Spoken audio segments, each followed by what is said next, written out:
the series, what went wrong, what can be better, how I can improve.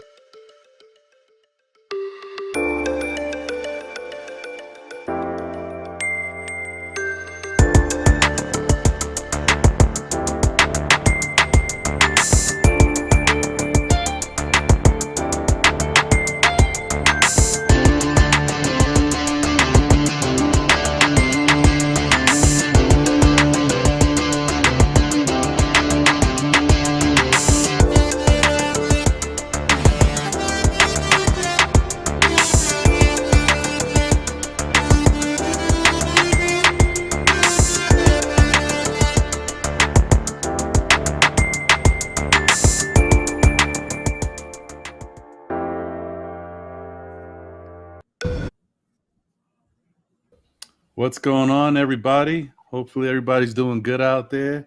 Hopefully everybody's family, friends, and everybody's safe. And hopefully, you're not on any health and safety protocols and you were able to beat the storm. Wishing you guys the best. What's going on, John? How you doing, brother? Oh man, I'm good. A little tired. Did a lot of shoveling today, but I had to. Hey, man. That's what it's about, brother. That's what it's about, man. These days, I don't envy you, but I do, but I don't. You would think, right? I've been up here like how many years? 4 or 5 years already, and I still haven't got myself a snowblower. Shame on me. Oh, actually, you know what? Yeah, shame on you. It's not what you want to hear, right? Nah, bro. Listen, this might be my winter workouts. It's like maybe I somehow I may be thinking somehow, I don't know what they call it, but I may just be doing it to myself, like thinking my winter as my winter workout, because I don't really get a chance to work out throughout the year.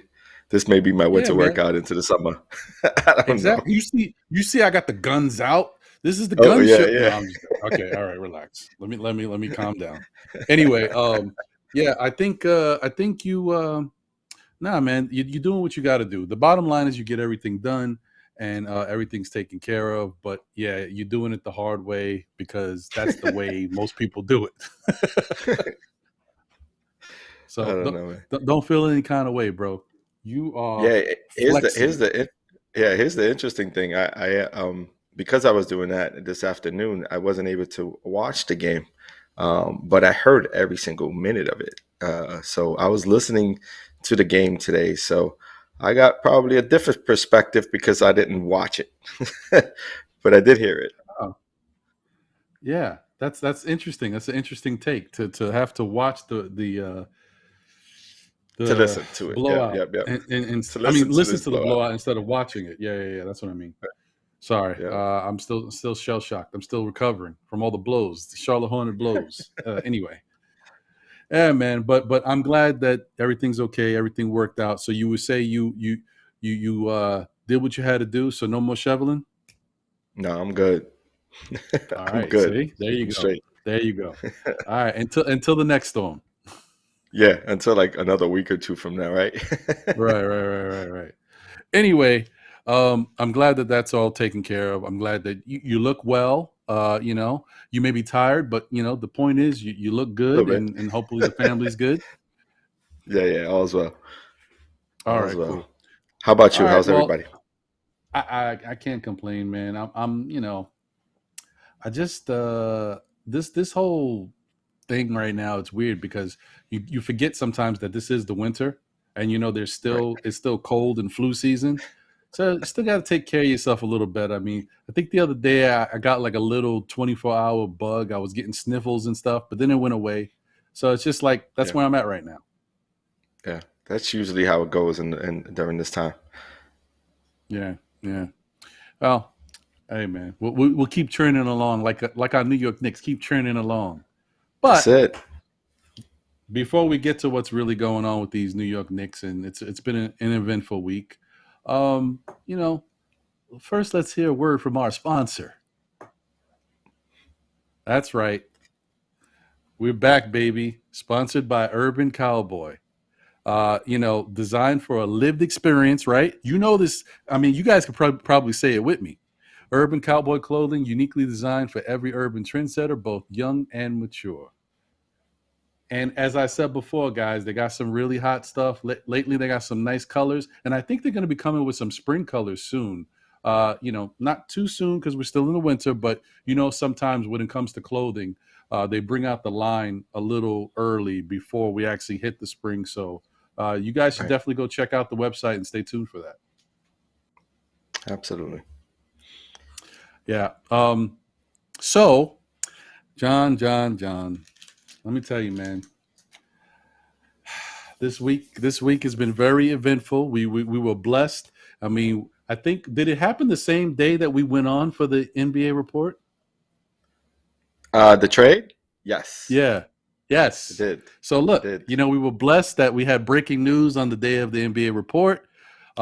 We just reiterated, if you don't know, if you were sleeping under a rock, Knicks got Cam Reddish in a trade that we sent our first round protected draft pick from Charlotte and Kevin Knox to the Atlanta Hawks for Cam Reddish, Solomon Hill, and a 2025 second round pick. So, all in all, it seems like a very good trade. We probably won't see Solomon Hill play for the Knicks, but you never know. But he's definitely out for this season, so you won't see him this season. But hopefully we'll see Cam Reddish. I saw him shooting and warming up, John. He looks like the shot is still there, even though his ankle might be a little tender, but he looks okay, so maybe he's getting close. Yeah, I think right now they're just going through the motions of conditioning, making sure he understands the playbook a little bit better. He's probably already ready to go. That the way Tibbs likes to operate, he wants his players to come in, have all the schemes, not be go out there weary, and not with the strongest understanding of what they like to do, what kind of system they like to run. So I think that's mostly why he's taking the first couple of days or couple of games off. We'll probably see him on the next on our next game. When's our next game? Do you know? Is it scheduled for? It's tomorrow. Also, we may not see him tomorrow. We may see him the one after that. Maybe the Thursday game or something. Maybe Thursday. Thinking Thursday, possibly. So we'll see. I mean, anything's possible though. Who knows? Yeah, you never know. I mean, like I said, he really did look good, but I know he wasn't really pushing off. He was just shooting the shot pretty much. So you never know. Right. Excuse me. But yeah, guys, thank you guys for tuning in. Salute to the chat. No Way Jose is always holding the chat down. D Coolest 718, Rich Boy, Angel Torres, Dripmore, Rick V. Salute to all you guys. Appreciate you. Thank you for tuning in and supporting us. These shows are definitely made better by your support. And you guys, not for nothing, I don't know if you guys know, but it's Ron, John, and the Don Jose. Came out with the Nick, but Don Jose. That's right. But you guys are kind of like the fourth member, because the way you guys hold us down, especially when we're wrong and can't remember stuff, when we get the old phase. So true. Huh? What? We do that often too. What's his name? Yeah. Oh man. Yeah. That guy. What? Yeah. We appreciate you. We really do, man. So, bro, listen, man. It started off really interesting. We started off this week with the Dallas Mavericks, and I was a little disappointed because we found out that we weren't going to be able to see Porzingis, because I definitely wanted to see Porzingis. That would have been great, but we couldn't see him, so it is what it is. But nevertheless, it was a nice game to watch. Our Knicks, went out there and did some nice things on the court. Yeah, and we played aggressive. We were on pretty much every quarter. We played Doncic well.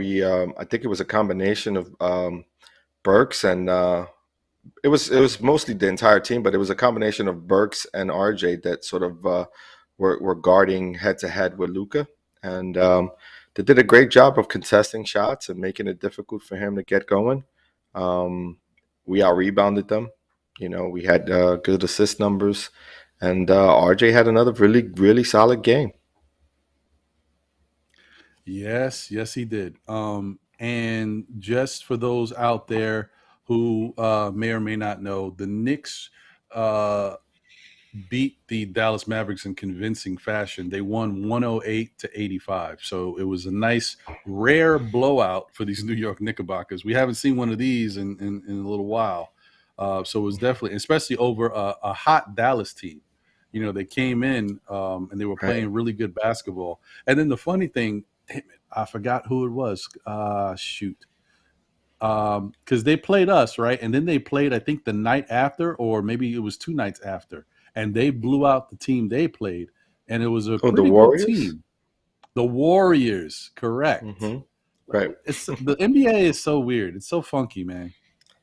Yeah, you can never tell. And also, I think the Warriors have been going through a losing skid so far. I think without Draymond Green, of all players.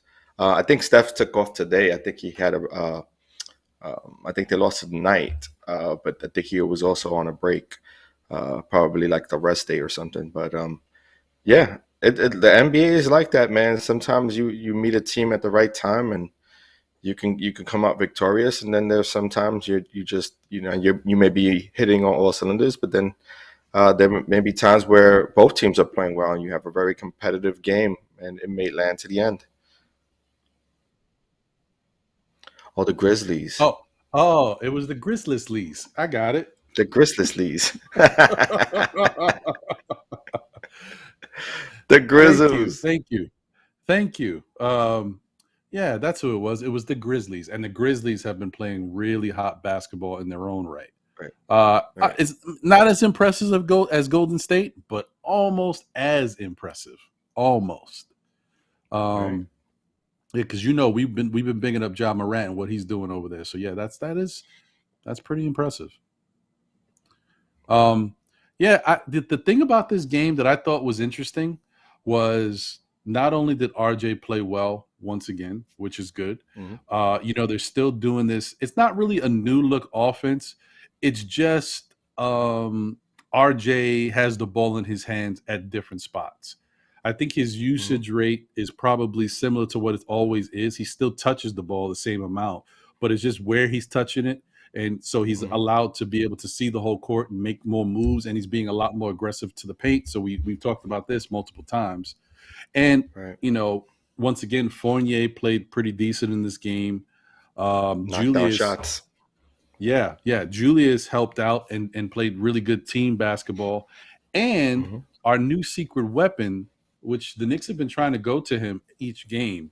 It didn't work today, but that's beside the point. Mitch down low with lobs and putbacks. It's been giving us points from a position where we're not getting a lot of points from. And that's true. It's going to be big moving forward. Absolutely. The more we can engage the big man, get him easy points, the more engaged he'll be on the defensive side. So I agree. And we've seen something really nice today. However, it was one time. But just I know what I heard was that he took it off the dribble. Yes, he did on one play. So I'm interested to see that highlight. I actually have to watch the highlight myself because I missed it. So, but everybody's been talking about it. Yeah, the one time I decided to get up and walk away from the screen, he actually did that. I said, "Okay, good job." Yeah, but I was hearing it, and that Clyde was like exuberant. Clyde was like, "Oh my God!" They were all excited because they'd never seen it. It was funny. Man. I mean, if he could. No, I was just going to say Angel Torres said that Dallas Mavericks game he feels was the best Knicks game all season. Oh, I would have to agree. So far, I mean, it's one of them. It's up there with the first Boston game. That's for sure. First game of the season. No, what were you going to say? I don't remember. There goes the age. Wait, but for the most part, if John was thinking, if we get some more of that from Mitch, right? Maybe they start to allow him to add a few more to the depth of his game, then we may be able to see more. You know what I mean? If he's able to take people off the dribble, because I always wonder why in a sort of the dribble handoff, and he's in a situation that he's sort of holding steady for a pick. Sometimes he can just keep that. You know what I mean? And turn the corner on the center who's slower than him. You know what I mean? And then make them honest so they won't be able to cover high, because sometimes they'll cover high and slow down the offense. If he's able to keep that and they break high, he'll have an open lane to the rack. So I'm hoping to see that some more often, allow him to make that read as a center, and see what happens if he can add some easy buckets his way. He actually, from what I heard, he handled the ball pretty nicely in between defenders. So if that was the case, hey, maybe he can add that. And he's lengthy, so it's going to be difficult. Once he gets one dribble, he's pretty much at the rim. You know what I mean? Especially if he's doing a pick and roll on the 3-point line, 25 feet away, he can kind of maneuver, make a dribble or two. He'll be right at the rim. We'll see. But I would definitely like to see that more. Get some versatility going. No, I agree with you. And I think there's a couple more people here now than before. Well, anyway, the reason why I wanted to wait, because I didn't want to just do it at the top of the show. I mean, it doesn't matter, because you can watch it on replay anyway, but I just wanted a couple people to be here. The point was, I wanted to send a special shout out to everyone today. Happy Martin Luther King Day. Absolutely. Some people obviously did have to work today. It's not a holiday for everyone, but for those that it was a holiday for, and for those that had to work, the sacrifices that Martin Luther King and his movement made for a lot of us, especially people of color, to live a much healthier and safer life going forward, has been instrumental. I mean, it's the reason why a person like me is able to be on YouTube, showing my face and having a podcast with one of my friends, and having, the Don Jose in the background. Like, this is what it's all about. So, because first off, I think if YouTube would have been created back in the 20s or the 1910s, it might look a little different. So just saying. Right. Yeah. It definitely would have. Yeah. So definitely appreciate everything that the movement is, and what it means to me personally, as well as to my family, my son, and those around me. But definitely salute Mr. Martin Luther King. Absolutely. Thank you for everything you've done. And we need another young leader who can step up and kind of tackle some of the issues we deal with in today's everyday life. But hopefully we're in a much better place where it's not a violent movement, and there's none of that crazy stuff that he had to deal with, because it was a wild time. Right. All Absolutely. right. And his birthday was yesterday, right? Yes. His birthday was yesterday. We celebrate today. Correct. Right. Yep. Correct. Salute to that man. So, yeah, definitely salute. All right. So I just wanted to get that out the way. So John, you know what? We came off a nice high against these Dallas Mavericks. I was feeling like, man, we back, baby. The Knicks are back. I was in my Amari voice. Right. You was like, we're going to win, and we're both going to be crowned winners for the entire week. I know. Correct. I was like, yo, I don't know how many wins I'm going to get in a row after this week. 1 win, 2 wins, 3 wins. No. But I don't know if that's going to happen. Well, we'll see what happens. Anyway, so then we played the Atlanta Hawks, man.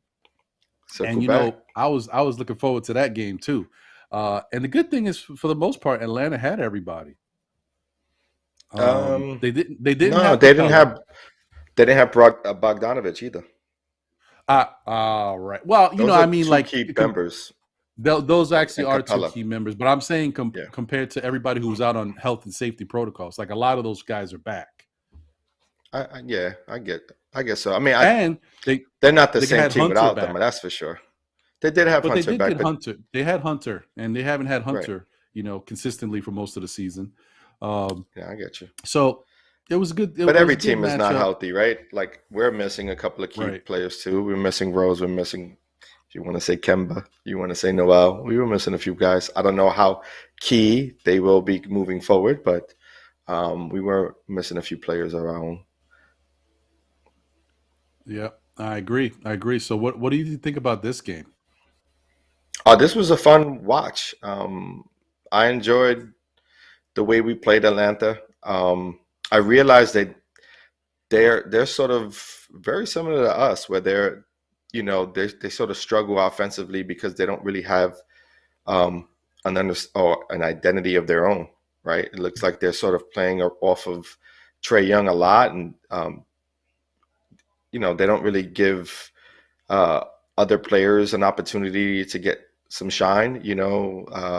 I just don't know. It's a weird team, and without Capella, they don't have any defensive presence, so it's going to be tough for them to win without Capella.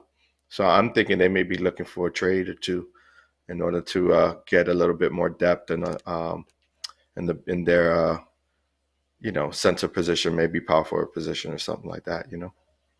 Yeah, yeah. I mean, they're not horrible, but they don't have the depth at the in the rim protection field, because let me tell you, Right. the backup was not doing any favors for the Knicks, man. He blocked Julius's dunk. I was like, oh boy.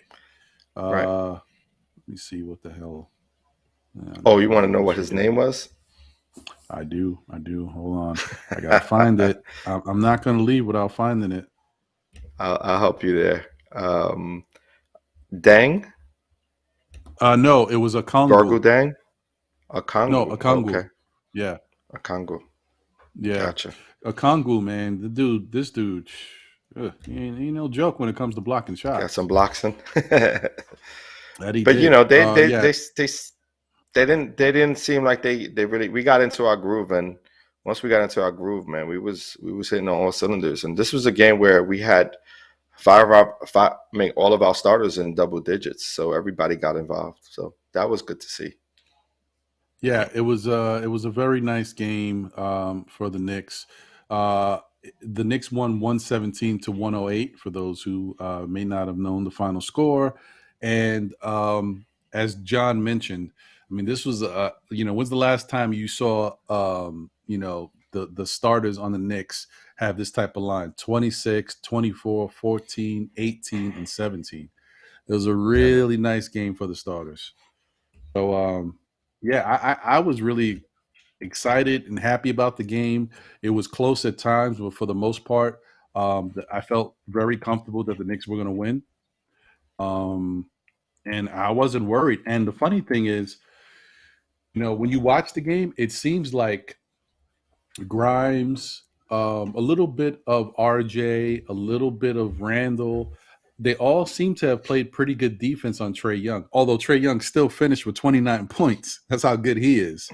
But it wasn't easy. Some tough shots, though.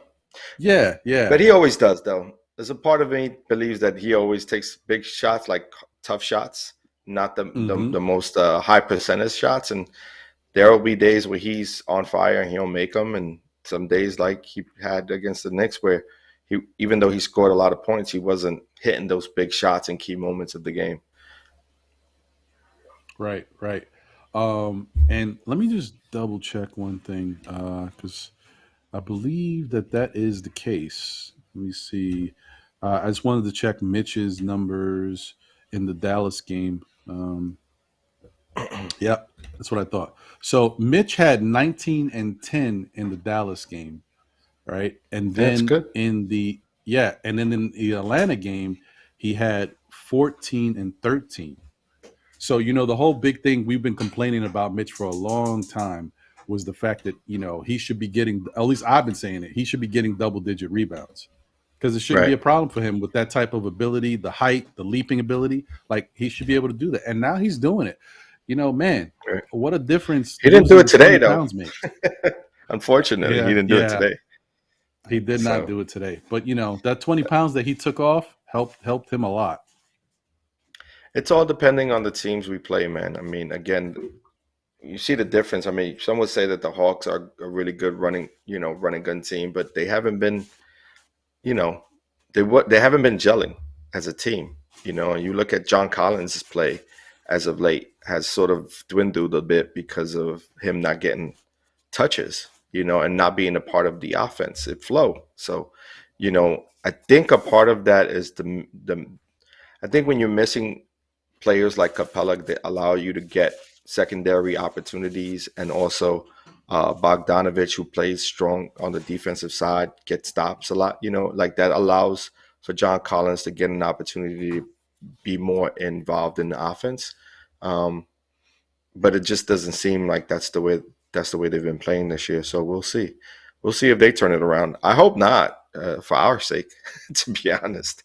I hope they just, dwindle away in the wind and allow us the opportunity to face other teams. I really am really focused on um, Boston and seeing what they're doing. Boston, trying to catch Boston is my biggest thing. Like, if we could stay above 500 and catch Boston, I think we're good. Yeah, I'm with you on that. And so, yeah, man. Well, listen, Dripmore said that guy got 2 blocks on Giannis today. So, I mean, Kongu ain't no joke. Congo, yeah, it's a good defensive guy. Yeah, yeah. And Glamour Nick says, well, nobody on the team did anything today. So, yeah, you're right about It's a that. true statement. This was a rough one. And speaking of today, let's talk about today's game, because let me tell you, it was not pretty. Hey, listen. And we know, John, that this matchup with Charlotte. I mean, Charlotte is one of the teams you talked about since the offseason. They're a tough matchup for us.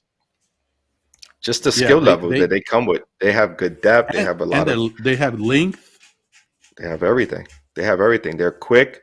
They got good bounce. They got, athleticism. They got height. They got good ball players in general. I mean, you talk about the mix of, Rozier and LaMelo didn't even play today. You know what I mean? So you're talking about they had a couple of guys out, and they still, outworked this on the glass. They outplayed this. They had more assists than us. They played really strong defense. And from what I was hearing, because I didn't watch the game today, what they were saying was that they had a letdown game and against the Magic, and their coach got on them and said and wanted to see more intensity from that team, and they brought it, man. They came in, they were ready, they were pushing. I think also I want to say that this game sort of lost by our coach Tibbs. Because once they flipped and they started using the zone on us, man, it's a half the season. If you haven't shown them how to break that's the play right there. If you haven't shown our team how to break a zone yet, then there's a problem. Like, we really need to shape that up, because the other teams are going to do that, and if that's going to be our Achilles heel, that's sad, because all you have to do is have a guy in the middle and let that man in the middle catch the ball at the free throw line, turn towards the basket, and make the option either to go attack the paint or pass off of the paint for an open shooter. They weren't doing any of that. They were sort of stagnant. They were shooting 3-point shots off the dribble. It was the silliest thing I heard. I mean, if that's what it looked like, it sounded bad. So, kept hearing Walt kind of speak to it too. Was interesting. He was like, no one wants to attack the basket. It was like, why? You have to attack the zone by dribbling through the zone. You have to get into the heart of the zone in order to break it. If you don't, then it's going to be a long night. I agree with you there. I'm definitely with you on that. That definitely seems to be one of the things that the Knicks going to have to deal with all season. And, oh, man, I can't imagine how, if the Knicks start to really continue to turn this thing around and get back to consistently playing winning basketball, we get into the playoffs. The zones we're going to see? I didn't want to think about it. That's what I'm saying. Oh. Tibbs has to figure this out, because, like, we're halfway through the season. You can't tell me now that you got only two players that weren't on the roster last year. Or now 3 with Cam being on the roster, and you can't get them to understand how to break a zone defense. Like, come on, we can't be that minuscule when it comes to our offense. Like, we have to be able to provide something a little bit stronger in order for them to break off of that zone and go back to man. Because if not, they'll just run that the entire second half, and we won't have a chance. I did hear, and I think Dripmore has put this on our chat. On the chat, Obi and Grimes came in and brought us back, and Tibbs snatched Obi out. Shake my head. Absolutely. I heard that. There were Obi chants tonight, or today, this afternoon. There were Obi chants in the Garden. So that's interesting. And he played, he did decent. I mean, he didn't play a lot of minutes, but he scored. Today he was more aggressive. From what Clyde was saying, he was more aggressive. He was attacking the paint. So if we could see more of that, and we could see more of what Niche provided in that reel, that highlight reel, I would like to see that, because we really need them to be aggressive. Yeah, no, I'm with you, man. I'm with you. Definitely. I just want to say this real quick, since my man is in the chat. Definitely salute to my man Jay Boogie. Appreciate you, brother, for tuning in. I'm putting right now, Jay Boogie. Unfortunately, I had some real editing issues earlier when I was trying to, excuse me, get the video together to put the thumbs up, thumbs down anthem, together for the show. So I what I'm going to do now is I am going to copy. I just put the link in the chat, and I'm going to pin that. So everybody, definitely, after the show, click on that link. You could click on it now and have it up in a separate window, and definitely check out Jay Boogie's song "Thumbs Up, Thumbs Down." It's about the Randall thing. We got to look at the situation for what it is. Let's not be too hard on him. But I think we're at the point where we're starting to move past that. And Randall's not doing it to the Knicks anymore. He's doing it to the opposing team. So it's much better. It's a much better look. So definitely check that out. And then hopefully, Jay Boogie, if you're listening, hopefully you are still. If you can send me, contact CP the artist, and because he's the one who helped Jay Boogie put this together. If you could send me the direct link, we'll see if we can get that up for our next show. Maybe we could do that on the NBA report or something like that. Okay, right. More housekeeping. And Glamour Knicks said, "Where can I find you guys on Twitter?" Well, you want to hear the funny thing, Glamour Knicks? You are already, I believe, a follower of us.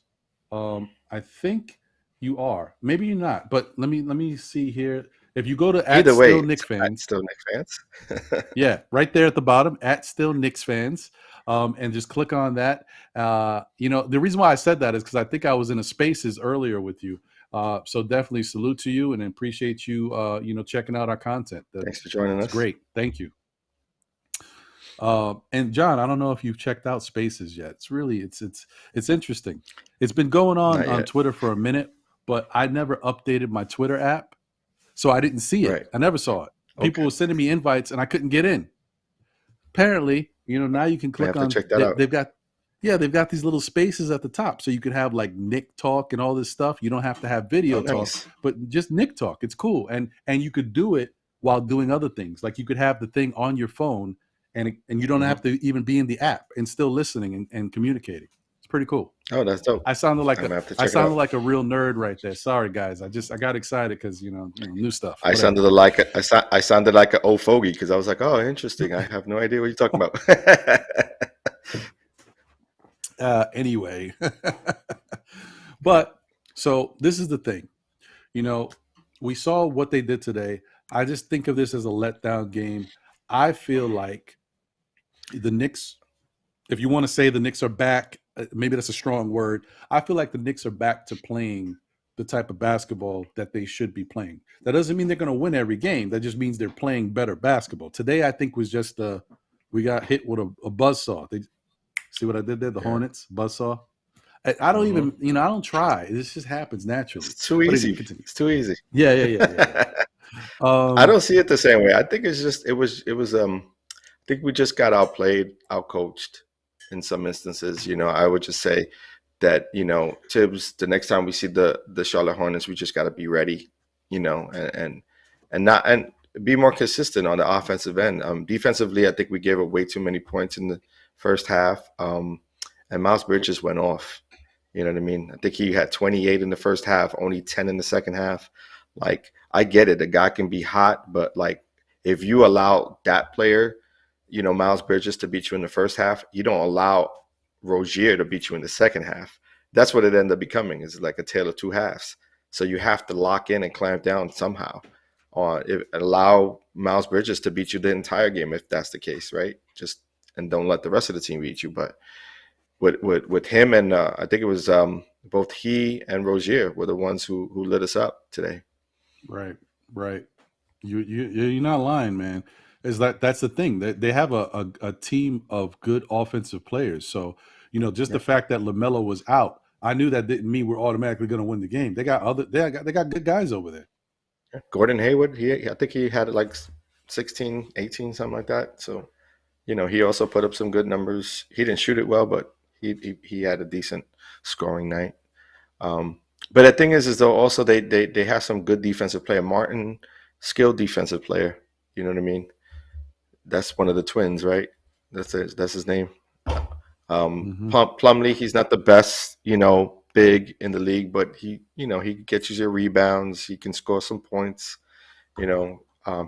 Doesn't scare anybody, but I think he does what they need. He's a serviceable big man. So they got Ish Smith. He didn't do anything today. But I just, it seems like we got beat against players we should have been planning to, defend better. We gave up too much space for Rozier to work off of, the perimeter. And then we never got an opportunity to double Miles Bridges. From what I understand, he was on one-on-one the entire game. So right. Yeah. It was definitely tough. Warren Franklin, salute to you. That's CWC, Charlie Ward's cousin.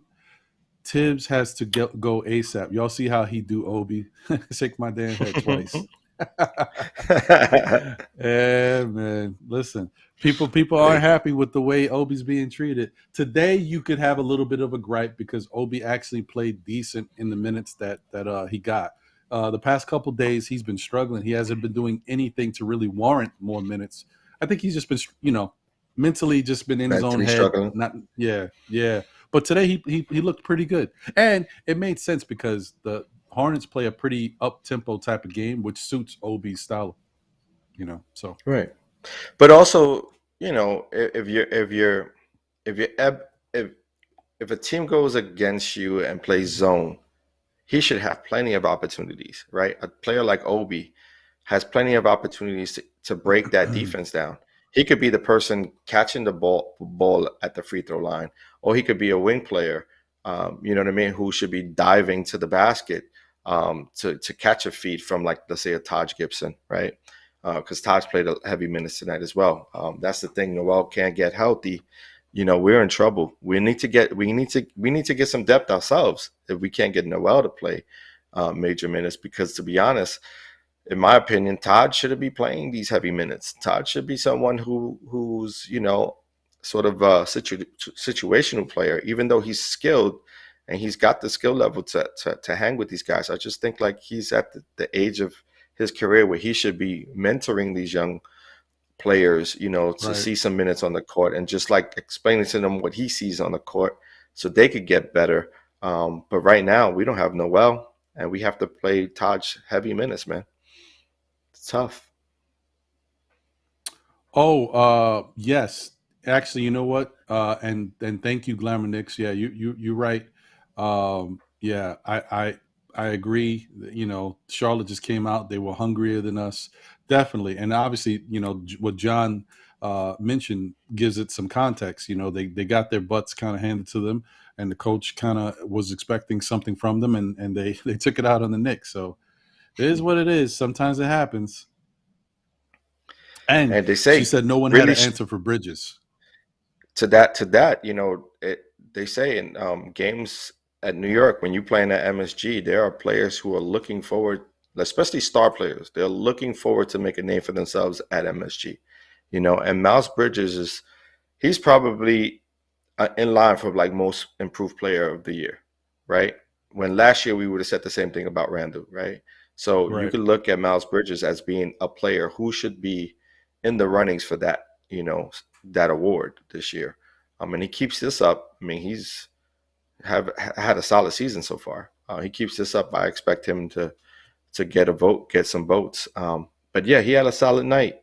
And there wasn't no boxing out. From what I heard, there was a short of a conversation where he got a putback dunk, and Wolf Clyde was talking about one of Knicks coaches saying, in a conversation that he had to spend a lot more time with this team that we have put together on learning how to box out. It's like, you're in the NBA. If you have to work on boxing out, that's a problem. That is a serious Yeah, problem. that's definitely an You issue, can't man. find a man. Yeah. They don't got It's nuts. the practice dummies. Like, I just don't get it. It's like you got yeah, this far into your and you don't know how to box out a player. Like that's weird. That's just weird. So, but and they I said mean he had to spend a lot of time with this team. that's almost like Amari Stoudemire saying they never taught me defense. What? Yeah, At no level? Junior high no school, high level, school, no level. You no just never level. learned D. Like what? They just told him to stand there and run. When you I mean, get the all ball right, out, just dunk. You must be a super okay, talent, but coach. it's weird, I'm like, all man. right, okay, That whatever. was one of the first things I learned was like, yo, find a man, put your back to him. You know what I mean? Like, just make sure I mean, you come on, close. You know, it's really? it's weird. Whatever. I mean, the NBA, NBA is wild, bro. Yeah.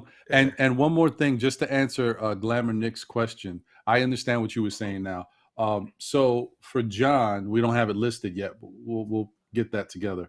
You can follow John. He's John Still Nick Fans, and it's at John _Knicks, KNICKS. So John JON _KNICKS on Twitter. So that's how you can follow him. And thank you for asking about that, Glamour I Nick. appreciate that. Appreciate it. And Warren Franklin, CWC, says these old vets got to go ASAP. They can't keep up with these younger guys running gun on us. Yeah. That's the thing. Like I guess what saves us, CWC, is that if we are able to continue to play good basketball and get into the playoffs, you're not going to see a lot of this running gunning stuff. You're going to see a little bit more slowed down playoff style basketball. So that benefits the Knicks. Right. But right now it's a problem. I see what you're saying. Yeah, and we're gonna be facing a slew of Western contending teams that like to run. So we have to be prepared. We have to be coached up. I'm interested to see how Cam fits in and how many minutes he'll play off the bench because I don't see him starting right away. If he starts right away, I'll be extremely surprised because that means either Fournier or Burks is going to hit the bench because I don't see Mitch, nor do I see Barrett or Randall being the individuals who take a backseat to Cam. But I really do see us starting him out with the second unit. I would like to see Burks go back to the second unit with Cam and have Quickly or Grimes start the game out. You know what I mean? Like give us something a little different because I don't think we need I think we need it more on the bench. I think we need sort of the combination of Burks and another player who can offensively score off the bench and get Obi some open shots or drives to the rim. You know what I mean? Open the floor for Obi to get in position to get some dunks and so easy putbacks. I don't necessarily like the way we're working in Burks and Barrett into the second unit, playing extra minutes. You know what I mean? Like I don't mind it from Barrett. I don't mind Barrett coming into the second unit. A few. But I just don't like it when I see Randall jumping in, taking second unit minutes or, for that, even Burks when he's with the starting unit, playing him extra minutes, he doesn't really do as well. I like him coming off the bench. He's energized. He knows he's coming in to score some points and run the offense, stuff like that.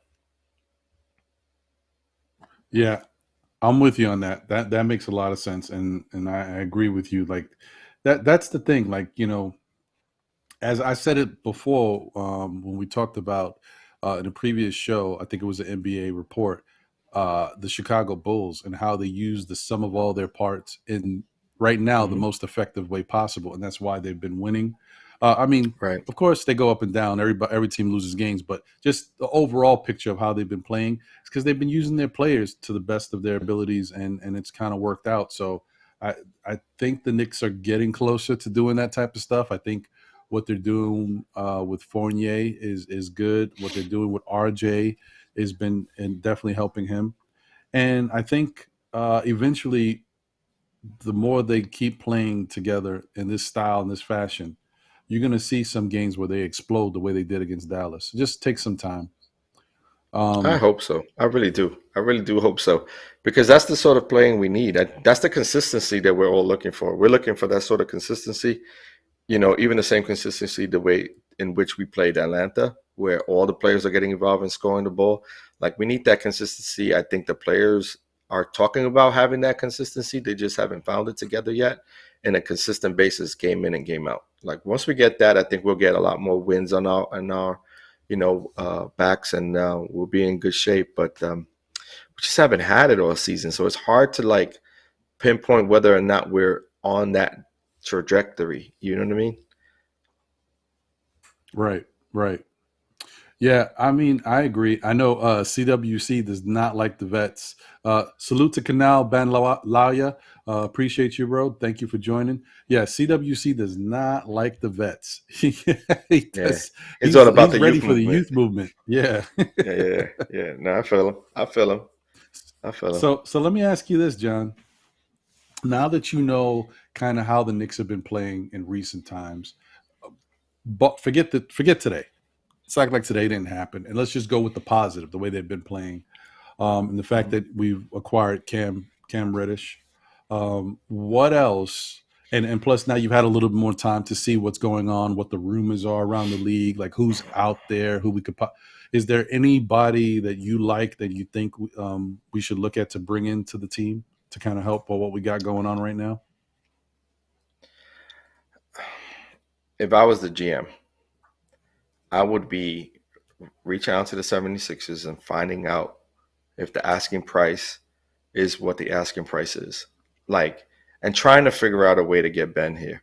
You get what I'm saying? Just because, and still in my eyes, and people don't really like this answer, but Ben to me is one of those one in a lifetime catches, right? You're not going to come across a kid who's 6'10", 6'11", you know what I mean? And has the ability to change the game on the defensive side of the ball. I'm gonna stay away from the offensive side of the ball, but just on the defensive side alone can change the game. And if he gives you a glimpse of what he could be on the offensive side, you have yourself an all-star. You get what I'm saying? And that's the key. Mm-hmm. He has the IQ to do a lot of different things on the court. He has the skill sets to do a lot of different things, the court awareness. He may not have the mental fortitude. Who knows? But, I'm willing to take a flyer on a kid like this. And I know he makes a lot of money. And he will be making a lot of money. But you don't come across, especially if you're trying to think about, I would be personally building around, at this point in time, building around Barrett versus Randall. I think Randall, right now, we understand that his window is a little shorter. And we're probably not going to get anywhere near close to a championship contending team with Randall on this team. I think it's going to be an outlier. I think he's going to be at his back end of his career once we get there. I think we have a better chance of formulating a team around RJ Barrett. And not to say that Randall is a scrub or anything like that. Randall is a solid player. I think we should utilize his worth right now and see if we can make a move in which we open up an opportunity to get Ben Simmons here, whether that is taking on Tobias Harris's contract as well. I'm not opposed to that either. Tobias Harris can play the 3 and the 4. You know what I mean? Unless you're able to, finagle a trade which includes a third team, which is very difficult to do in the NBA. But if you're able to do so, and figure out a way to move Tobias Harris contract away from the Knicks, then I would do that as well. There's so many ways to look at it, but I think we should be looking in that direction. I see folks are looking at Anthony Simons as a possibility. I don't necessarily know if Portland is actually open to moving on from Anthony Simons. He's a solid player, of course. He's at 6'4", 6'5", point guard, has the ability to do the same sort of things. Solid player. I just don't know if he's up for grabs, or if they will be even listening to an offer. But I like him as a player. Yeah, no, I definitely like Anthony Simons. I don't know. I have a feeling that Portland is going to be moving on and going with the future, more of a younger look. And Anthony is the player of the future because that kid can ball. So I mean, yeah, I mean, look, I don't know. I mean, I guess mm, technically, anybody can be gotten for the right price if you have it. But would we want to give up what it would take? Because if they're trying to move forward with the new look and the future youth movement, you might have to give up somebody you don't want to give up, who's a part of our youth movement. We might have to throw a Grimes in there, and because we're asking for something, you got to give them more, right? Because you're the one asking. So I don't know, but I definitely like Anthony Simons, Kaiser Soze, and thank you for tuning in. Appreciate you. Yeah, appreciate you. Yeah, that's why I look at like teams that are actually throwing players out on the trading block, right? I'm looking at those teams first. You know what I mean? Mm-hmm. And the 76ers have the big name right now. They have I would say the best player on the market right now is coming from the 76ers, even though they have probably the largest asking price. But I would knock on their door, see what they're talking about, and seeing if we can finagle some sort of move. Because right now we have Cam, we have Barrett. That's a nice nucleus to start off of, and if you could build around those two, and if you're able to keep Mitch, that's a win-win, in my opinion. Yeah, that's the thing. That's the whole thing that you got to figure out what makes the most sense, and you got to put like together a couple different plans, like a plan for the team itself. The youth movement you got going on. What's the trajectory that team is on? But you got to consolidate that because you got Tibbs here. So what's Tibbs' window? And are you trying But to Tibbs win? wants while to win Tibbs now, is here? so he Right, wants to of win course. now, You know what I mean? regardless of who we put on this team. His mentality is win now. So Mm-hmm. if you move Randu, whomever we bring in, he's gonna ask them to play 40 minutes a game. Like that's just a given. Right. So Yeah. any player coming in knowing that, hey, I have the potential to come in, start right away, and play upwards of 40 minutes a game, I could have the opportunity to make a name for myself, or come back Right. to what I used to be. You know what I mean? And Yeah. like that's what I'm saying. Like this is a place where I don't know. It's the hardest place to play. I'm almost sure of it, right? It's the hardest place to play. Uh, but also, if you do well here, you're going to be admired for the rest of your NBA career. You're like, this is you will never be forgotten. Right. And if you win here, especially if you win here, immortalized is what the word I was looking for. But I don't know, man. I just think like, and if we don't go into the Ben's direction, I know there was talks of De'Aaron Fox. I like his game, but he is what, a 6 foot point guard, right? How tall is he? He's a shorter point guard, so you don't get the Yeah. height. You don't get that. He may be a defensive liability at times, because he doesn't have the height, and that's what scares me with De'Aaron Fox. He could do everything else. Actually, he's 6'3", so he's not Oh, as 6'3". small as I He's not. thought. So he's not that Yeah. bad. So he's quickly 6'3", Like Derek and so is and Rose. Derek Rose that height too. Yeah. 6'3", 6. Yeah, and they're both 6'3", that height. 6'4". So I don't know. that doesn't bother me whatsoever. So De'Aaron Fox, look, if he can bring the defensive intensity and come in and play solid defense, you know what he could do offensively. You know what I mean? He'll be a good find. It's a good piece for the future. It all depends on what they're asking for, like what we'll be giving up. Now, if we're talking about giving up quickly and a couple of other pieces, I'm with that. If the price is a little high and they want a couple of number one draft picks and quickly and a couple of other that's where I'm kind of questionable. Right. I just don't know. But Well, let me ask. I think Let me ask everyone's you right this. when they say we need a point guard. So, and that's why I That always we look at do. Ben Simmons, because Ben Simmons can take the load of a point guard. He has a skill set of a point guard just at a 6'11" frame. You know what I mean? That's the Mm-hmm. difference, right there.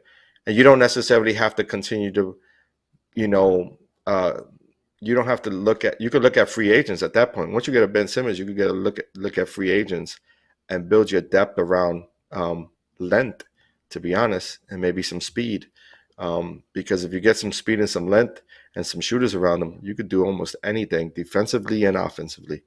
You know, I think I proposed to you like looking at some free agents that maybe are running the mill, you know, guys who haven't played in the NBA in a little bit that still want a chance at the NBA, maybe like 6-8 years in. You know, looking at teams who got players like Jabari Parker, who is sort of playing a bench role, aren't playing that many minutes, you know, looking at teams like that to trade with. Maybe you give up a couple of, you know, picks. But doing things like that and just being smart about how you maneuver during this, you know, whatever trade you make. So we'll see. We'll see what the Knicks have in store. The things that obviously prohibit the Knicks from moving on a Ben Simmons type trade is, and I know Kaiser Soze said that he doesn't believe that Philadelphia would be willing to trade Ben Simmons to someone in their division. You know, listen, the price is right, and apparently, as Glamour Knicks pointed to as well, like they're trying to include that Tobias Harris contract in there too. Right now, if you take on the contract of Tobias Harris, Ben Simmons, and you give them players back that they think will help their team, and you give them draft picks, I think they'll make that trade because you are helping. You're like taking them out of the abyss. Like, but who's going to do all of that? That's the thing. right. Like this Tobias Harris thing is. He's at what, 150? He's 150, something like that with his you know what? contract. I don't know what he's. I would like to know what he's owed. You know what's left. I don't know. Yeah. Oh, what's left of it? It's probably the most of the years, you know, is left. Because this is the back end that they usually trunk those contracts at the back end, and that's the same thing with Ben Simmons. He's like at the back end of his contract, and so he's owed a hefty price tag. So, but I think, you know, offensive.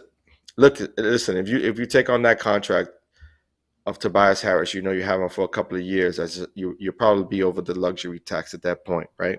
I don't think the Knicks are afraid of paying luxury tax, to be honest with you. We're the highest grossing team in the NBA. So that's not going to be an issue. The issue is, can we get a winning team on the court? Tobias Harris can provide you the offensive numbers that you would lack if you move on from Randall. What you ain't going to get is the rebounding numbers. But you do get the rebounding numbers from a guy like Ben Simmons. So it's a catch-20. It's like, you know, it's a give and take here. You know, you're going to absorb a lot of those contracts. The problem that I have is really, I don't know if you can make that move and you're trying to stay locked and loaded with Barrett and Cam on your team. You get what I'm saying? Right. So you're going to have to find a suitor for, at the very least, you know, Tobias Harris. And if you aren't able to move Tobias Harris, then it's probably not the best fit, you know, to bring that move on. But again, that's a decision for the front office to make. I'm not on there. So that's a fact. And Kaiser Soze was pointing to the fact, which, I mean, that's glaring. I mean, it is what it is. De'Aaron Fox shoots 24% from the three-point range. Now, does it matter that much for how he would be used in the Thibodeau system? I don't think so. Because when I first saw that, I'll be honest with you guys, I was like, De'Aaron Fox, 24%? No, never. Negative. But then I didn't think about how the Knicks would be playing basketball and how Tibbs would like to use that style of point guard. Because remember, Derrick Rose came into the league and was not a good three-point shooter. He's not a good shooter. I don't know if he was. I don't know if he was 24% bad, but he wasn't like, you know, what you would expect from a guy these days. Like now, he's a way better shooter from three than he was back then. And he still won an MVP with the Bulls. He was an explosive player, though, man. Like the sort of type of player. Like that's a generational player. That's a one in a lifetime type of player. And that's the thing. Like De'Aaron Fox, as good as he is, I don't think he is that. You know, Ben Simmons is that sort of caliber, though. That I don't know, John. That speed he has is incredible. He's like the road runner out. Yeah, but you mean to tell me that if you put him you put him up against, let's say, a Garland, or let's say I don't know who's a solid point guard right now. Who's Well, Garland's with definitely a speed? solid point You guard. know, Oh, with Morant. speed? Morant plays. You know what I Morant. mean? Okay. Morant has the speed. You know what I mean? Like you put him up. Like, do you see him at that caliber? Because Well, it is. let me tell you. Let me tell He you hasn't this. played a Let me lot tell you either this. this year, right? He's been injured. No, he's been playing recently. I don't know Been about playing. prior to that, but let me just give you a quick rundown of just some games. Now, this is, mind you, it's not perfect. Right. Of course, anybody could have a dud here and there, but this is a guy who shoots 24% from three. Okay, his game against the Rockets, he had 14 points. It was a home and home, so it was 14. Yeah. Then he had 27. Then before that, against the Lakers, he had 29. Then It's a bucket gift. yeah, then he had 12 against the Cavaliers. He was 5 of 14 shooting, and he had 14 against the Trailblazers. He was 6 of 14 shooting. But then Nuggets, he had 30. Hawks, he had 30. The Lakers, again, he had 30. The Heat, he had 24. So he gets his points. And Yes, money. Yeah. he was averaging about 5 assists, like 6, 7, 8, 6, 5, 4, 8, like up and down. But that's the only thing I question. But maybe it's because of Sacramento and the type of offensive firepower they have over there. But then I looked at Halliburton, and for whatever reason, Halliburton gets like almost double digits assists. So that's one thing I'd like to look at. Like, can he orchestrate? How do you play off of Halliburton? Does he play Yeah, off of Halliburton a lot? Off ball? correct. Yeah. Right. And that's So, a like, big difference. Yeah. Even like when Yeah. you look at what's the other player from that everyone likes to propose a trade for from the Spurs? It's a young man's DeJounte Murray. DeJounte Murray. Yeah, he puts up numbers too. But again, they are relying on him too because they don't really have a lot of big pieces there to score. So it's one of those weird things, man. Like you could always look, and I think a lot of folks right now have sort of settled on the Mavericks point G situation. You know what I mean? Mm-hmm. And trying to get Jalen Brunson here because of his fit and his seeing that his father and the connection there with the CBA. I just don't know. I don't know if they're going to make that move. They may make that move. It seems like the money's right to make that move like that. I don't know how much better he gets us though. That's the thing. Well, I just don't know. I think he's a really good, solid point guard, and I think he'll help us a lot. Now, would we want to pay the price tag that he's asking? Because, okay, one thing is, if you believe the rumors right now, the Knicks are apparently hot and heavy for Brunson. Apparently. We don't know. I don't know. But the other rumor is that his asking price for next season's contract, he wants $18 million per year. That's a lot for Brunson. The Knicks done that before, though. Look what they did to Noel. They gave him the bag. They gave him a nice number, and he wasn't making that number the years prior. The Knicks are known. I mean, this front office is known for if you're playing well, they're going to give you a little something extra. They're not going to just bid you on the low end. They're going to give you a comparable contract, and that's the thing. And we got to figure in that with this front office. They aren't trying to lowball any one of our players because you look at Taj. Taj got a contract. He didn't even get the vets minimum. You get what I'm saying? There are certain players you would like. You have an opportunity to give them the vets minimum. You give it to them. But I don't know. I could see Jalen Brunson coming in, playing well, and then next year re-upping with this team on a heavier contract. I could see that. Now, the thing is, the flip side here is Jalen Brunson is 6'1", right? He's a good facilitator. In the last 10 games or so, he's been averaging 5.6 assists a game. He's got games of 8, 7, 10, 9, stuff like that, right? And he's a much better shooter than Fox is. However, he was shooting 34% in the last 10 games. I know his season number is maybe a little bit more solid, but I'm just going off of these last few games, right? But then if you look at his point total, 19, 15, 14, 17, 15, 15, 13, 12, 23. Now, I know it's also who's on the team. Like when you got Luca, who's almost like a Luka point guard shooting all of himself. them. Right. Right. He's Right. letting it fly. But then again, you look at Fox, who has Halliburton there, yet Fox is still getting buckets. So, But Halliburton is not really a scorer, though. Halliburton is more the facilitating type. You get what I'm saying? And that's sort yeah, of the he role is. that I see Jalen Brunson playing with that team, because you got Hardaway, who likes to shoot the ball. You know what I mean? When KP's back, he's going to shoot the rock. You know, and then you have, of course, Luka, who shoots the majority of the shots.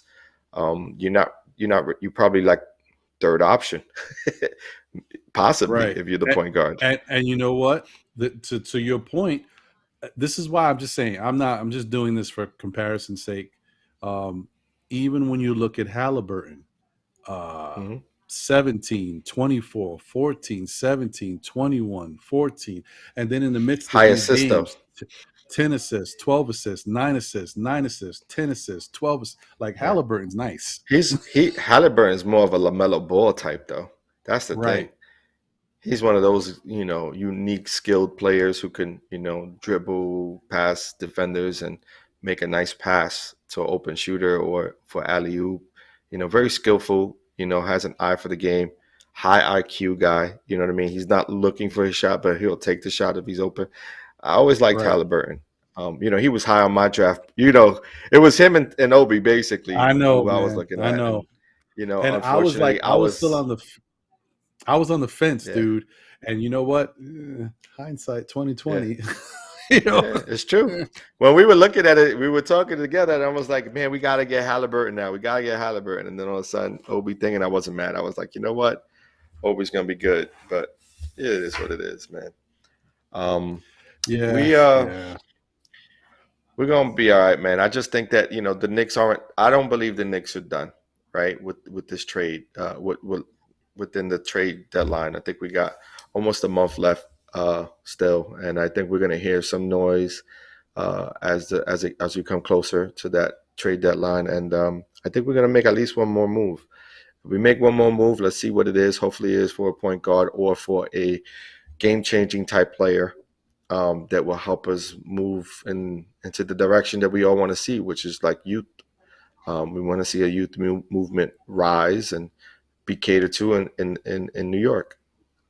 Right. No, I agree with you, bro. Shout out once again to the chat. Appreciate y'all. See, we got a couple more people that jumped in and joined with us. The Queen's Court, Steph in the building. Appreciate you. My man Child. Thank you. Salute. Be civilized. Salute. Appreciate you. I think Geraldine. Thank you, Geraldine. Appreciate you as always. Appreciate it.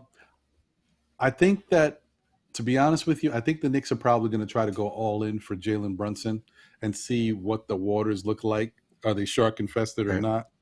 And then if we don't wind up with Jalen Brunson, I have a big feeling. I don't know why. Because usually with the Knicks, especially these Knicks, we never know what they're doing. I mean, we didn't necessarily know that they were going to get Cam Reddish. It was obviously it's one of those thoughts out there, but there was nothing pointed to it. Oh, they're really going to go get him.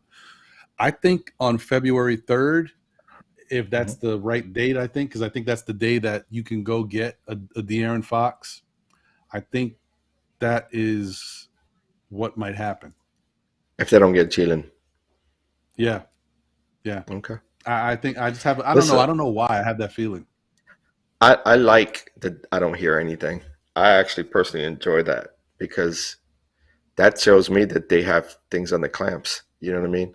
And they're not allowing reporters to get information unknowingly. You know what I mean? Like they're on top of their game as an organization, as a any front office. You don't want players or writers or beat writers around to kind of speak things into fruition or speak things that are somewhat true but they don't have the full story. You get what I'm saying? Like you don't need that sort of noise because that is a distraction. You don't want that distraction.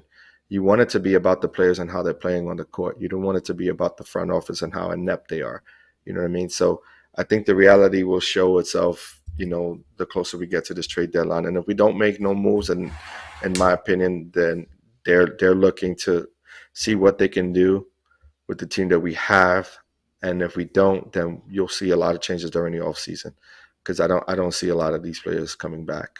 You may have to bring guys back because they're owed a contract and they've signed, but I think you'll see some offseason moves.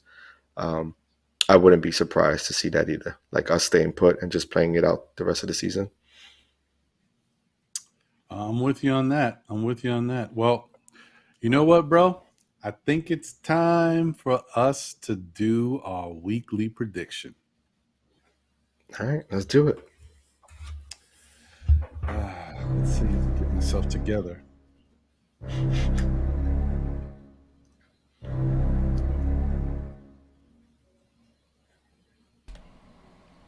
Hello. Oh, Hey. I knew I heard something. How you guys doing? Oh, good. Good. How are What's you? going on? I'm It's the just Dawn in the building chilling here. Huh. Yeah, it's nice to hear from you. Yeah, it's nice. Sometimes, I know. Anyways, so what you guys want to do? Predict, or you want to reveal the winner of last week? Let's predict. I think we know who first. the winner is. No, I don't think we do. I have no idea. So let's predict first, and then you can reveal the winner. Because the winner always, somebody wins, so it puts you on a high note. Whoever the winner is. Yeah, let's predict first. Okay, cool. Makes my life easier.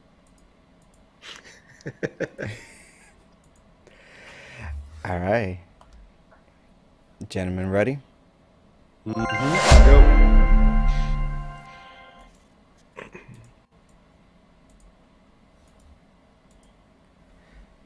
And we have 3 games coming up starting tomorrow. Good times. And I believe the Clippers versus the Knicks is on a Monday. Oh, man. I'm off my game today. I wasn't prepared for this. Hold up. Wait for it.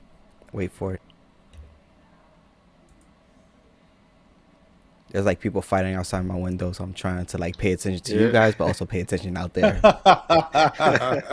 What's the scoop New out York, there, baby. BK? Who you Cavaliers got? on Monday, right? It's Clippers on and then it's Clippers on Sunday, and then on the Monday we have the Cavaliers. We do. Okay. Let's throw that one up too. Might as well. Yeah, might as well. And that's an away game. Yeah. And once again, a disclaimer for everyone, because we do record on Monday, there's a chance that we will or will not have the results for the CAF games, which most likely we will, right? I think so. It's a good chance. It's a good chance. Anyways, we did this last week and we're going to do it again this week. You guys are going to text me your prediction. Direct. Yes, crap. Okay, Ron. All right, you beat me to it. Good job. I got you, man. Don't worry. Let's go, baby. All right. I see Man, you, he was Ron. prepared for that one. Okay. He was ready to go. I'm sleeping at the wheel over here. Man, that's funny. So once again, these games are Timberwolves versus Knicks, Pelicans versus Knicks, Clippers versus Knicks, and the Knicks versus the Cavs in Cleveland. All right. And John, while I wait for you, I'm going to set the vibes. All right, let's go.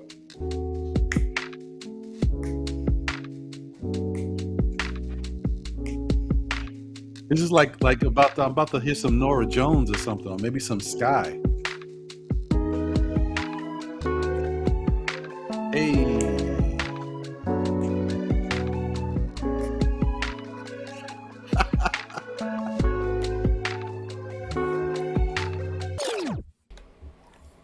Also, for those who are with us in the chat,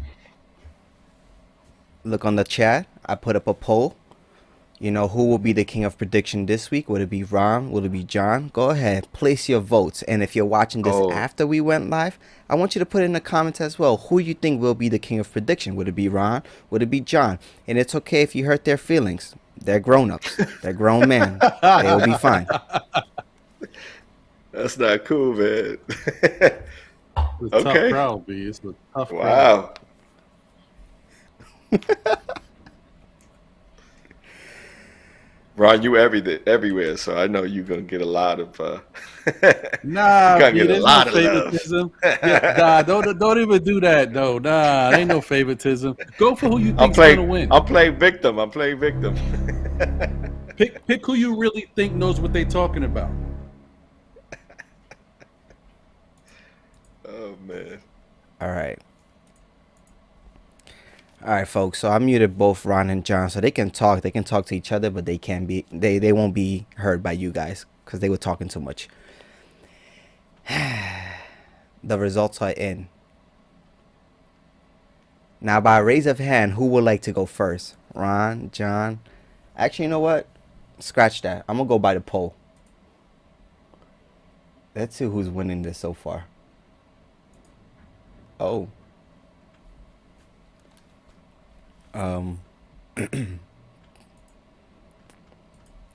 You know, I just want to throw a little shout out there. You know, since we started season 2, the one who you guys are not voting for in the chat is the one that has been winning most of those weeks. So just helping you guys out in the chat to reconsider your voting decision. With that being said, since Ron, you did win in the chat, John, we're going to reveal your decision, your predictions first, and you guys can talk. I was just messing with y'all. Let's do one of those thanks, days, you know. Appreciate you. You hurt my feelings, man. I was about to call somebody, see who I could talk to. How could I get this right? All right. Well, John, I'm gonna work backwards. Knicks versus the Cavs. You said that the Knicks will. Oh, wrong person. Take an L on that one. Wow. Ooh, wow. That's crazy. Yeah. But it's okay because Mr. Ron also said that the Knicks will take an L on that game. All right. Game number 3. Clippers versus the Knicks. And to everyone who's watching, please put your predictions in the chat as well. Maybe y'all will have a better chance than these two. Anyways. It's true. That's so true. That's a fact. That's a fact. Ain't no one over here winning the odds in Vegas. Clippers not happening. Versus Knicks. John, you said that this will be a big, fat L. Ooh. Damn. I thought you guys would have different predictions, but unfortunately, Ron, you also said for the Clippers versus Knicks, they will have a big, fat dub on that one. Yeah, shifting it And up. then you guys had the same predictions for the first 2 games, so it's okay. I give you that one. Okay. And all that stuff. So. Oh, you're going 3 in a row. Look at this. All Okay, right, Ron. we have a little friendly competition going on around here. I see you. I see you. Ron, I just want to let you know something, Ron. The What's polls had you at 83 of you winning, and it went down to 67%. Whoa, man. Man, you think you know somebody. I started out good, man. You started out good. To everyone watching, please take a screenshot of this. Let's see who will be the king of predictions next week. But with that being said, who won last week? Are you guys ready? I already know what it is. No, come on, man. I gotta get this one. I gotta win, baby.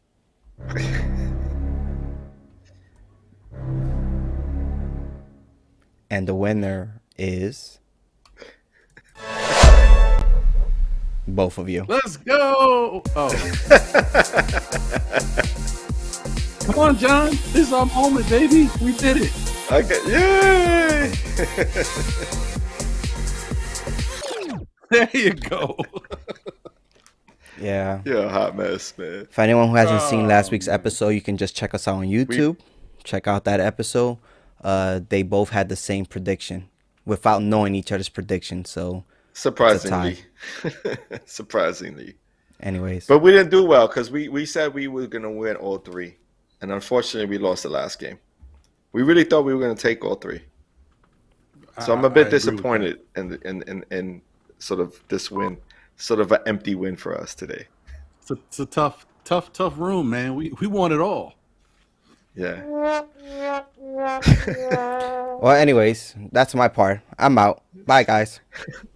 Later. The dog. Oh man. But listen, we got different picks this week, so let's see how it turns out.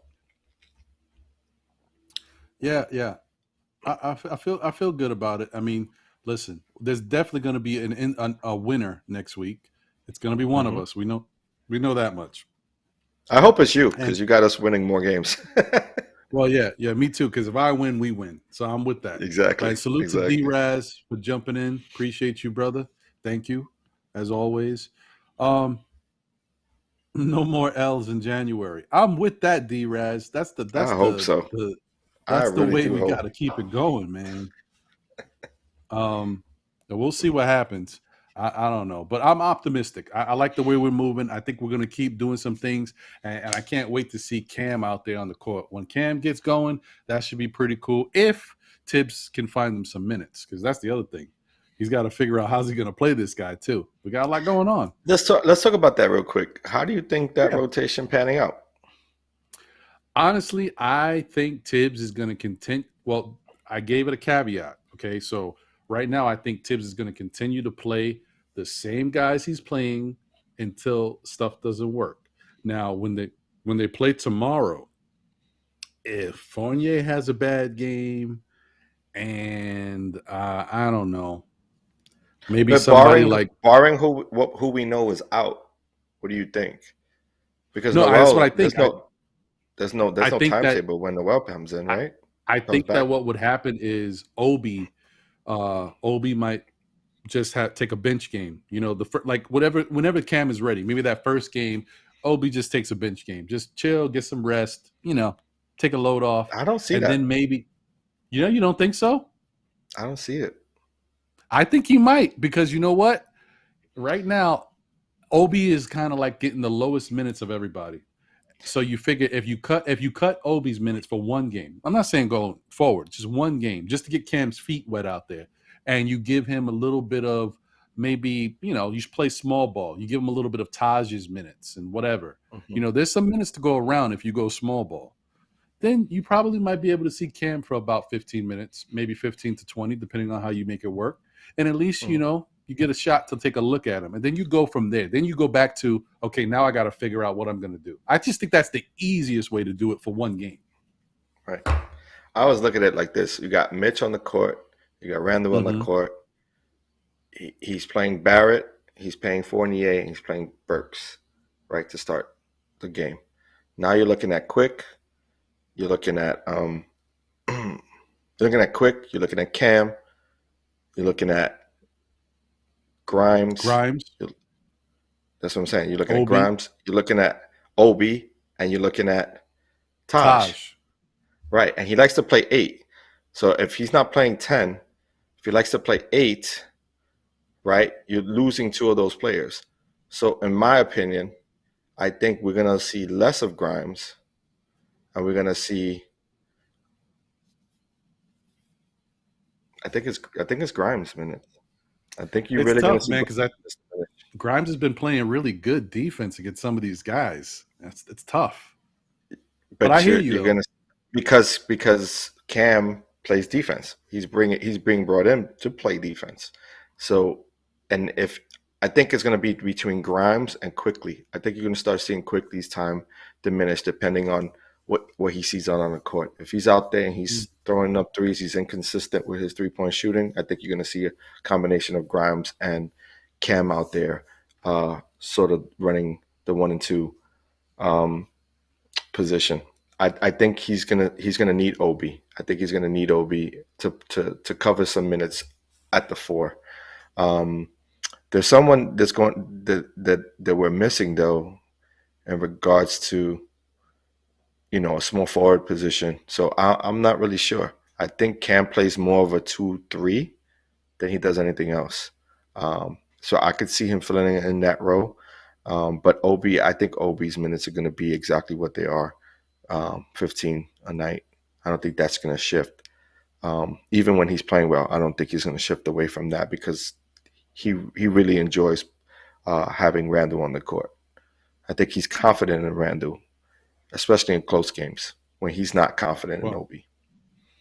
Yeah, I mean, if Obi gets 15, I think he'll be lucky because he's been playing. That's his minutes.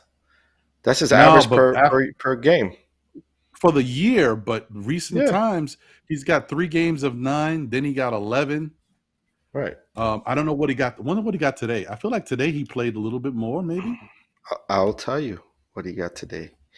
I will tell you. He got 16. 17. 16. 17. 17 minutes today. So, I mean, he's going to get the average. It depends on how he's playing. And it depends on, I think that's going to be, that's where he's going to be. He's going to be 15 more or less. He may play 11 some games. He may play more. He may play 17, 18 some games. But I think for the most part, he's going to average 15 this entire season.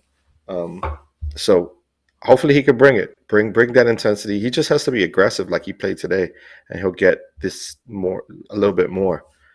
Now a little better opportunity to, play a little bit more. But he has to be aggressive. When you have the Obi Toppin that's sort of undecisive is when Tibbs ain't got that time for him. He doesn't want to see it.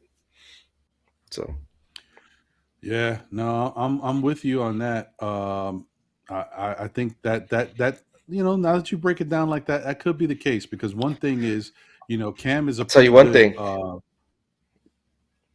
Go ahead. No, go ahead. I'll tell you after. I was going to say Cam is a pretty good, person who can handle the ball. So some of the stuff that Quickly does, Cam might be able to do some of that too. So go ahead. Yes, and that's coming. That's basically where I was going with it too. Is where Cam could potentially open up Toppin's game a bit more. You know what I mean? Sort of playing off a pick and roll with Toppin. I think that would work nice. You know what I mean? Because you've seen an alley-oop game probably today with Quick. He probably opened up the alley-oop game with Toppin. I could see Cam doing that as well. The thing that the real situation is going to be who they're going to run the offense off of. If they're keeping Burks in the starting unit, is Tibbs going to run the offense through Quickly like he's been doing, or is he going to shift to go to Cam? I think everything points to Cam being the person running the offense through the second unit. And if he's able to do that, he could potentially unlock Obi. Well, we'll see, because the one thing that I think is interesting about the pick and roll with Cam is he has a quick release, so he makes the pick and roll a lot more effective. Yeah, and be honest. While someone like guys like Randall and Quickly, for example, not that Randall would be running a pick and roll, but they are rhythm shooters, so they can't just automatically jack it up. Sometimes they got to put it down. They and need that extra dribble. It's different. Exactly. Yeah, it's different. Exactly. Yeah. So that's interesting. Okay, John. All right, you opened my eyes to something. Maybe that might be the case. Okay, I'm looking forward to it. All right, cool. And let me just say once again, thank you guys in the chat for holding us down. We appreciate y'all tuning in. The support that you guys give us has been fantastic. Right. We're still trending upwards. We're at 348 for our subscriber count right now. We want to continue to go up. So, definitely hit that 500 mark. Yeah. Tell a friend who tells another friend, let them know about us, because we're going to continue to try to give you guys more and more good content. And just continue to support. Thank you. And also salute to the chat for holding us down in the chat. Some knuckleheads come in here with the little bots and stuff, and our chat be holding us down. Thank you to Be Civilized. You know who you are. I appreciate brother. that. Thank you. That's right. Knock them right out of here. Any final words, John? Oh man, peace and blessings like always, man. God bless you all, and looking forward to next week, man. Let's hopefully get some wins, man. I'm with you on that. I'm with you on that. And as I said, guys, thank you guys for tuning in. Happy MLK Day once again. Thank you to the new people who have jumped into the chat and checking us out for the first time. Thank you. We appreciate the support. Thank you for subscribing. Thank you for following us on Twitter. We definitely appreciate you. And look forward. Make sure you hit that notification bell for all notifications so you know whenever we're dropping new content. And also, don't forget to go check us out on Nothing But Knicks. Our show is usually Wednesday or Thursday, depending on when the Knicks play. It's called the NBA Report. So you'll find us there. Excuse me. And if you're not doing anything on Saturday mornings and you just have some time to just kick it, I'm on at 11 a.m. on Saturday mornings. It's kind of, whoa, I'm dying here. It's called our Know the Ledge series. Excuse me. It's called our, 1 second. There you go. It's called the Know the Ledge series with our guy Ron. There we go. And yeah, it's called the Know the Ledge series. Sometimes you got to clear the throat. You don't want to be rude, but you're putting on a show here. I got to do what I got to do. I'm sorry, people. It's called the Know the Ledge show, and we definitely, on Saturdays, it's like an opportunity for us to just chop it up and just kind of go over different things that are happening around the league, and people are able to jump in and join. So, sometimes the panel will be 6, 7, 8 deep. You never know. So definitely tune into that. That's Saturday mornings at 11 a.m. right here on the Still Knick Fans YouTube channel.